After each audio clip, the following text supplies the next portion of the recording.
अरे आग लगे, ये भी कोई जिंदगी है। सुबह से चिल्लम चिल्ली पुकार सुन के मैं तो तंग आ गई हूँ। अरे वो भी क्या दिन थे जब मैं गांव में रहा करती थी। पहले बड़ी सुखी थी मैं। पहले मेरी जिंदगी क्या थी और अब क्या हो गई है।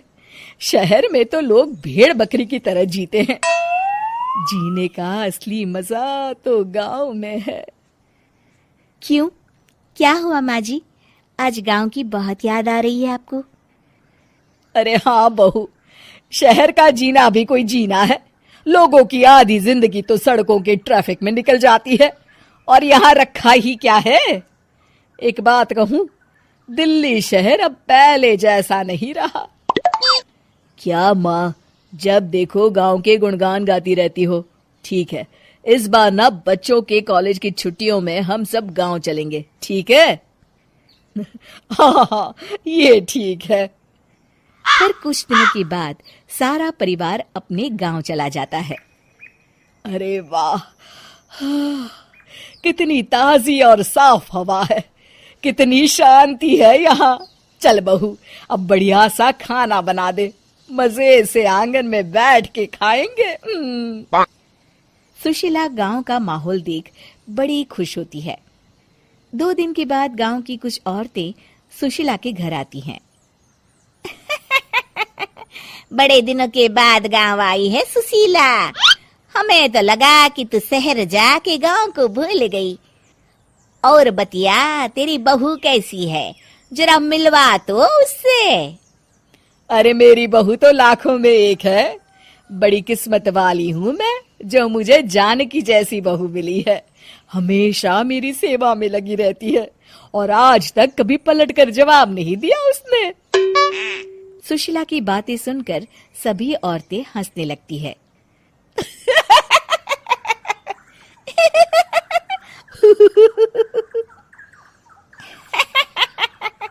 अरे कुछ भी बोले जा रही है। तबीयत तो ठीक है? तेरी बहू चांद से आई है क्या? क्यों बहनों, दुनिया की कोई भी बहू अच्छी होती है क्या? सब औरतें ममता की हाँ में हाँ मिलाती हैं। अरे मैं तो कहती हूँ दुनिया की हर बहू सास का खून चूसने वाली डायन होती है, डायन। मैं तो एक बिल में 1000 सांप के साथ रह सकती हूँ, लेकिन अपनी बहू के साथ नहीं रह सकती। हाँ, तूने सही कहा।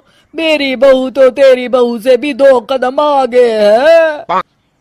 सब औरतों की बातें सुनकर ममता मन ही मन बड़बड़ाती है। अरे ये गांव सुधर गया, लेकिन औरतें नहीं सुधरी। अगर थोड़ी देर और इनकी बेवकूफी भरी बातें सुनूंगी तो मैं सच में पागल हो जाऊंगी। फिर सुशीला उन औरतों को घर से दफा कर देती है और राहत की सांस लेती है। अरे बहू, जरा बाम लाके मेरे सर पर तो लगा दे। उन औरतों की फालतू बातें सुनकर मेरा सर चकरा गया है। इस गांव की औरतों का तो भगवान ही मालिक है। फिर अगले दिन सुशीला की सास उससे कहती है, अरे बहू, तू यहाँ क्या आराम फरमाने आई है? आखिर ये तेरा ससुराल है। चल चल, घर के कामों में हाथ बटा। शहर में कुछ काम धाम तो करती नहीं है। जरा अपने आप को तो देख, कितनी मोटी हो गई है। सारा दिन घर का काम करने के बाद शाम को सुशीला, हाय मेरी कमर, हाय मेरे पैरों ने तो जवाब दे दिया। आज तो मुझसे मक्खी भी न मारी जाएगी। अरे बहू, जरा आकर मेरे हाथ पैर तो दबा दे। जी माँ जी, अभी आती हूँ। तभी सुशीला की सास जानकी को रोकते हुए कहती है, अरे रुक जा बहू, एक दिन काम करके इसको इसकी नानी याद आ गई।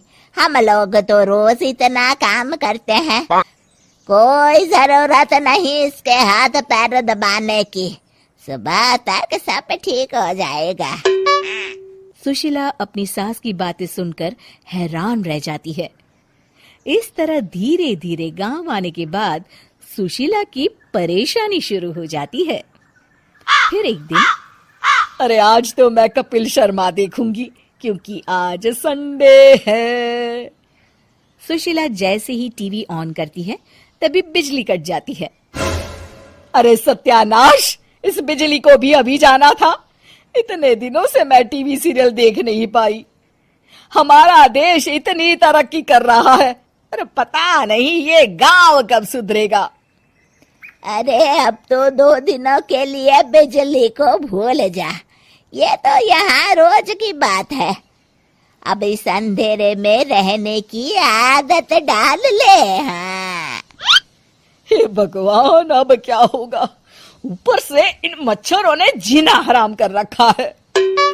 दूसरी तरफ घर के काम कर करके और बिना किसी सुविधा के सुशीला तंग आ जाती है और उसे शहरी जीवन याद आने लगता है। क्यों माँ, मजा आ रहा है ना?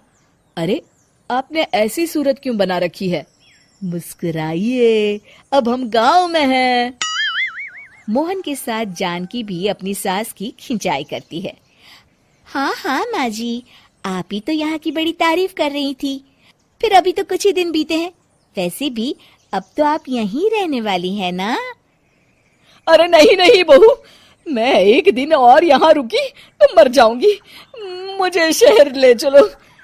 क्या दिन थे, कितनी सुखी थी मैं वहां।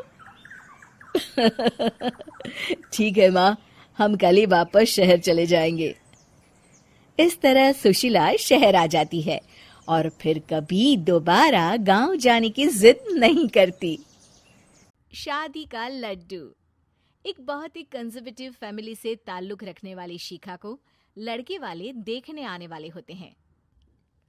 पता है शिखा, ये लड़का बहुत ही अच्छा है।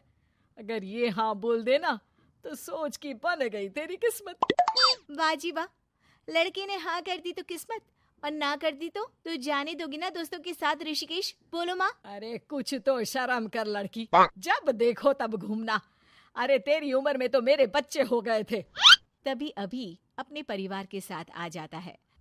वो शिखा की ओर देखता ही नहीं है, जबकि शिखा उसे घूर रही होती है। अरे शिखा, अभी को घर दिखाओ। अरे नहीं नहीं आंटी।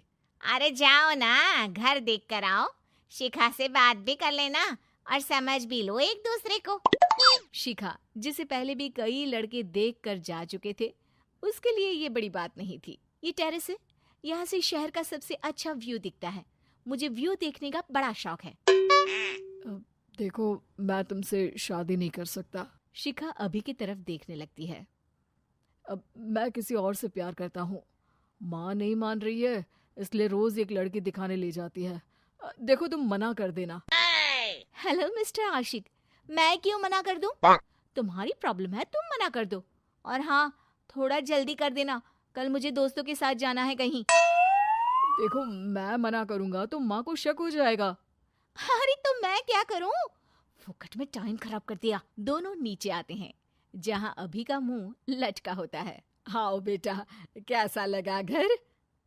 माँ, मुझे अभी पसंद नहीं है, मैं इससे शादी नहीं कर सकती हूँ। अरे कैसी बात कर रही हो बेटी? वो ठीक कह रही है आंटी, मैं भी इससे शादी नहीं कर सकता। सभी चले जाते हैं। माँ, उसका कहीं और प्यार व्यार चल रहा था, बोला तुम मना कर दो तो मैंने मना कर दिया। झूठ बोल रही है तू, मुझे तो लगता है कि तेरा ही कहीं। तौबा तौबा माँ, कैसी बात कर रही हो? अब जल्दी से मैं चली पैकिंग करने। वहीं अभी के घर उसकी माँ। देखा, उस लड़की ने खुद ही मना कर दिया। अरे मेरी तो किस्मत ही खराब है, जिस लड़की के पीछे तू लगा है वो जानता भी है कैसी है। बेटा वो तेरे साथ तेरे पैसों के लिए है सिर्फ, क्यों समझ नहीं रहा? शिखा जैसी लड़कियां जिस घर की बहू बनेगी उजाला करेगी घर में। लेकिन माँ, रिमी भी अच्छी लड़की है, एक बार मेरे कहने पर मिल तो लो उससे। ले आना कल। अभी खुश हो जाता है और अगले दिन रिमी को लेकर माँ के पास पहुँचता है। पता है रिमी, कल माँ फिर एक लड़की को दिखाने ले गई थी। मैंने तो उस लड़की से साफ कह दिया कि मैं किसी और से प्यार करता हूँ।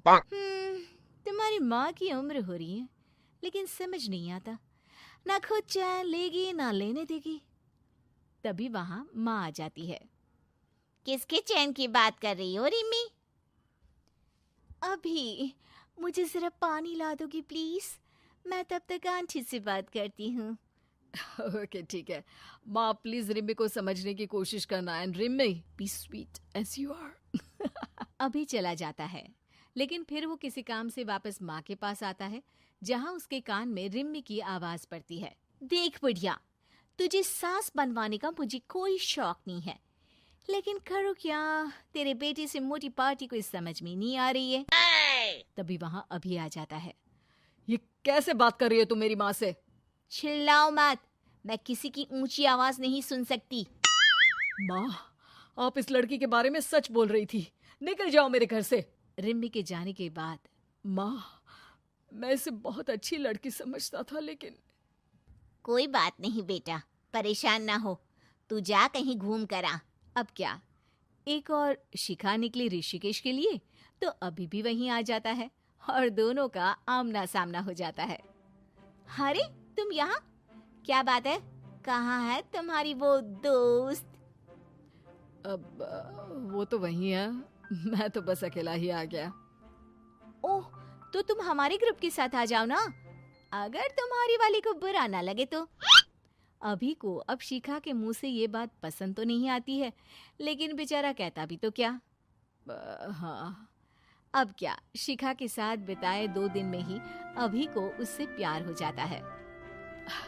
तुम कितना रसीला गाना गाती हो। वैसे तुम भी कम अच्छा नहीं गाते। हाँ, कॉलेज में स्टेज पर गाता था। वहीं से तुमको प्यार भी हुआ होगा। वैसे तुम बहुत डेडिकेटेड हो। देखो, मैं अब उस रिश्ते में नहीं हूँ। और अभी शिखा को सारी बात बता देता है। अरे ये क्या बात हुई, ऐसे तो फिर मैं ही अच्छी रही जो इन सब चक्करों में पड़ी ही नहीं। हाँ ये तो है, तुम तो अच्छी हो ही। तो क्या मैं घर आकर बात कर सकता हूँ तुम्हारी मम्मी से हमारी शादी की? शिखा को भी अभी पसंद आ गया था, वो शर्मा जाती है। घर आकर अभी माँ से सारी बात करता है और शाम को सभी शिखा के घर जाते हैं, जहाँ दोनों की शादी तय हो जाती है। दोस्तों, अगर आपको हमारी वीडियो पसंद आई हो तो सब्सक्राइब करना नहीं भूलिएगा और हाँ, बेल आइकन ज़रूर दबाइए, जिससे आपको हमारी नेक्स्ट वीडियो का नोटिफिकेशन जल्दी मिल जाए। Bye bye.